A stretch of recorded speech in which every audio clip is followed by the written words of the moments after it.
You may have read a few years ago about a little news story around a city in the south of China which changed its diesel bus fleet to electric in one day. 16,000 buses.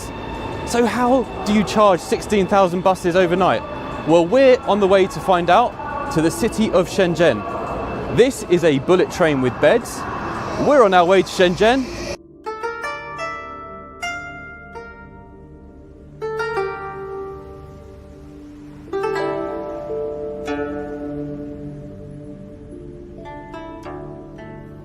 And we're here in Shenzhen, home to around 12 million people. And ever since 1980, when this was designated a special economic zone, it has boomed, as you can see behind me. And we're going to see what the home of BYD can offer in terms of electric infrastructure. This is a city that's fully on electric, and let's go and have a look at how they're doing that.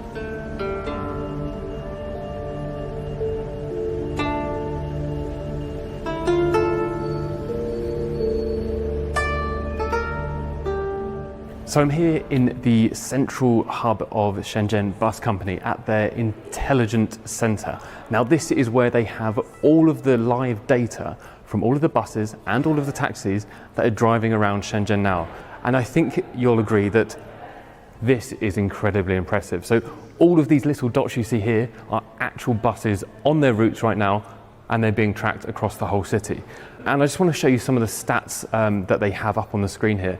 Now they do have some things like punctuality, income and things like that. That's all being tracked and monitored on a daily basis. Now, I want to just point out a few of the facts and figures here. So currently Shenzhen Bus Company have about 6,000 of the buses on the Shenzhen routes. There's 16,000 in total shared between 3 bus companies. So these guys have about 6,000 electric buses. They also have 181 depots, all with chargers available to do the daytime charging or the nighttime charging, which is actually more common. And then they have nearly 2,000 chargers, so those are individual charging piles for the buses to charge up. And then this is an incredible statistic, okay? Just over 1 million miles per day are driven by all of the combined buses. Now, just think of how much diesel pollution that would have been putting out previously. 1 million kilometers per day in this city. It doesn't even bear worth, thinking about. But now it's all EV, so it's a lot cleaner. And then the final one is just the daily ridership of around just over 1,100,000 riders.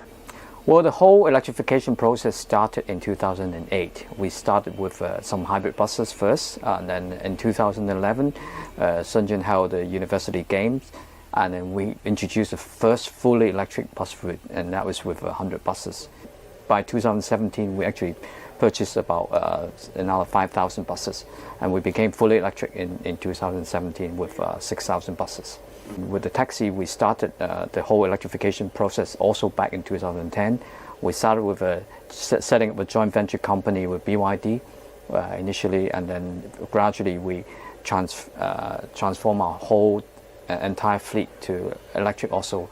And by 2018, our entire taxi fleet became electric with about 5,000 buses. So all in all, we have 6,000 electric buses and 5,000 electric taxis.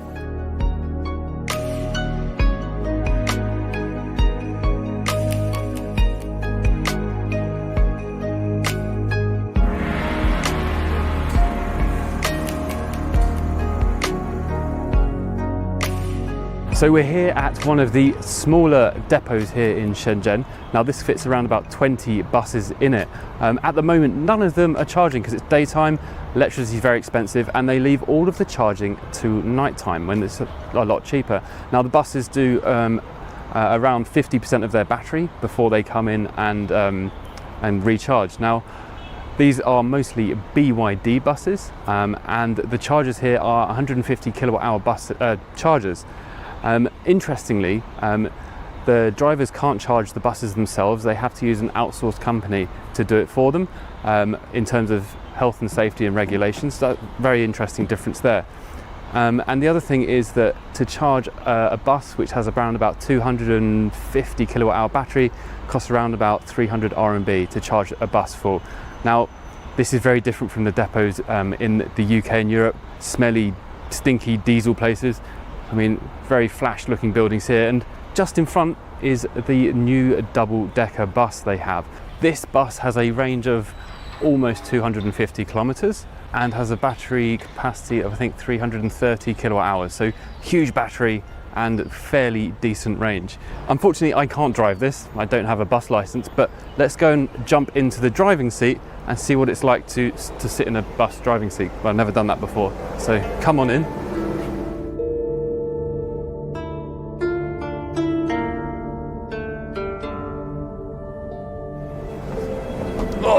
Whoa, that's a very comfortable seat, and in here, yeah, I've got all of my battery range down here, I've got my camera view. It's very similar to a BYD car actually, which is not surprising, but I can see all of the views out the side. I can see how many volts my battery's doing, how much capacity is left. Yeah, it's a great place to be at, but I wouldn't want to drive it, it's too big.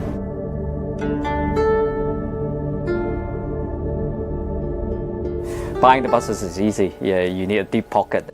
Building the infrastructure is another thing. You know, like it's not just the infrastructure. It's also because we have to replan all the routes, because the nature of an electric bus is very different to a diesel bus. You know, you really have to make sure that you have charging infrastructure at both ends of a particular route, and so we need to make sure that for each bus, by the time they get back to the depot, there is a free available, you know, a charging point for them. And so we've virtually had to replan all our routings and the depot facilities. We have quite a large number of depots in Shenzhen for our operation. We have altogether 180 depots with about 1,700 chargers. So for each bus there is a designated point for them to go and charge. So building up the infrastructure is a very, very daunting task, particularly in a very short period between 2015 and 17, when within that 2 years we've virtually had to go and look for new depots and, you know, put in all the infrastructure and charging facilities. 电动巴士有它的优越性。首先呢，第一个，它的 Electric buses have their advantages. First of all, they have zero emissions and no pollution. The second one is low noise. The third one is that they are easy to operate. We actually save effort. Shifting diesel bus gears used to be very tricky, and once my hand was strained. Electric vehicles are very labour-saving, and I won't strain my hand. It saves us from a lot of extra work. Now on this screen we're seeing something slightly different. Again, we're seeing the live buses being tracked across the city, but this is showing the ones which are in operation, charging or under maintenance. Blue means they're in operation, and as you can see, that's 99.9% of the buses here. Now it's very difficult to actually find the buses that are charging. I can just about see there's maybe one bus here, one bus here, one bus here. Across a fleet of 6,000, there's 3 or 4 buses charging at the moment. And then in terms of maintenance, those are the red dots, and I can see 1, 2, 3. There's 3 buses out of 6,000 which are not working at the moment. Now that's important because if we look at the stat up here, the utilisation rate is about 99.7%.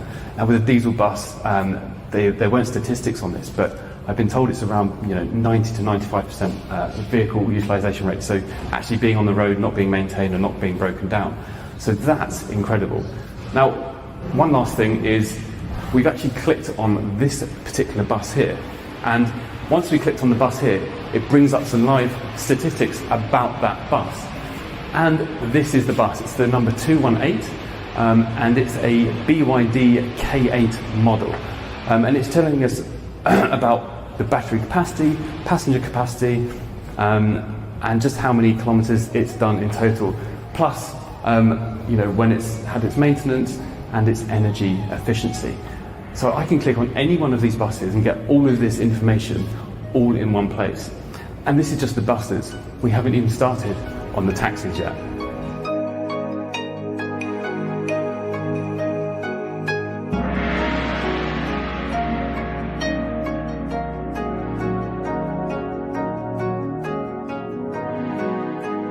We're at the taxi depot here in Shenzhen. It's towards the end of the day now, and the taxi drivers are here charging their cars for the night shift. Now, this has 88 car parking spots for the drivers, but more than that, this actually has a place for massages, restaurants, a place for training, and basic maintenance. So a taxi driver can come here and do everything, and in the hour and a half they're waiting to charge their car, they can just spend their time in there.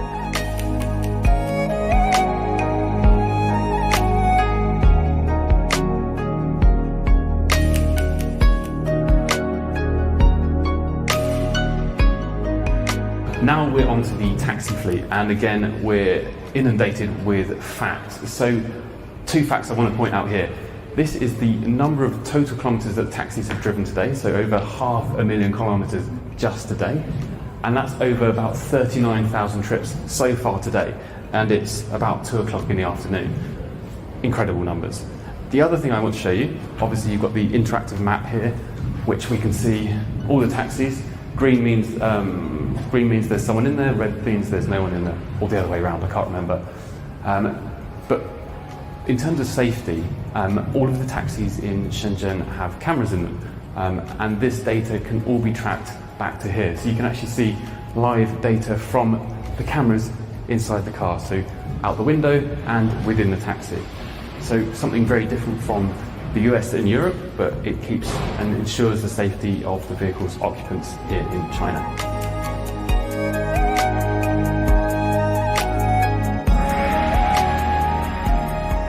We're the largest operator in Shenzhen, and we run around 5,000 taxis. And after we started running such a large scale of taxi fleet, we've started thinking, how do we optimize the charging, and how do we, when we're rerouting all of these infrastructure building, how do we improve the working condition and also the living quality for all our drivers with buses and taxis as well. So we built a new comprehensive depot here, where we are here in Xili in Shenzhen.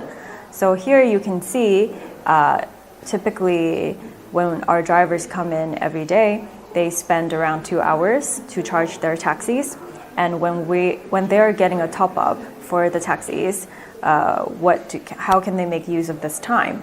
So we built a cafe, a dining area here, and we also have a small gym. And over there you can actually see Ping An. We worked with them to build a online check-in, health check-in, and medicine counter over here, where you can just scan your QR code and get your health check and exams here as well. But most importantly, for charging, our drivers can typically pre-book a charging seat over here, and then once they arrive, they can scan the QR code, pay with their phone with Alipay or WeChat, and then they can leave their taxis here, and they will be able to see the SOCs here on the screen while they do finish other activities. 更新完电车以后呢，我们 After upgrading to the electric car, the main thing we feel is that the electric car is more convenient to use.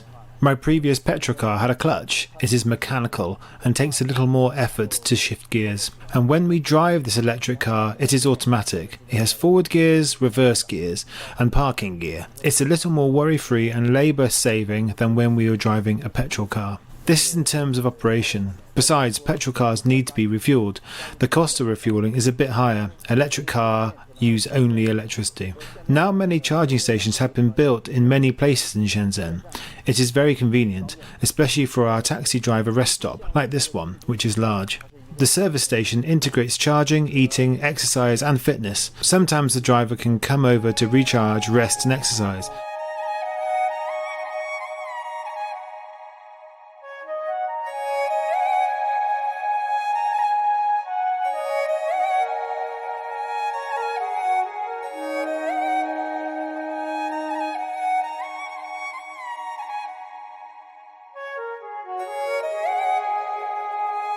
the next step, the government and also private enterprises are going to electrify utility vehicles such as garbage trucks, water plants, water trucks, and all of the road construction trucks as well. So this, with the infrastructure that we have in place, that hopefully more private car owners are able to purchase EVs, so that without having to fret about where to charge their cars.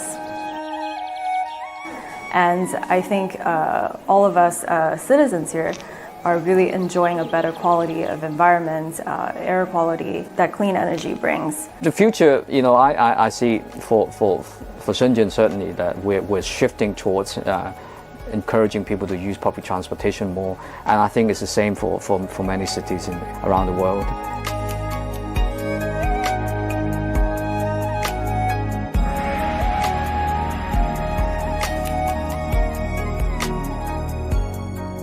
So thank you very much for watching today.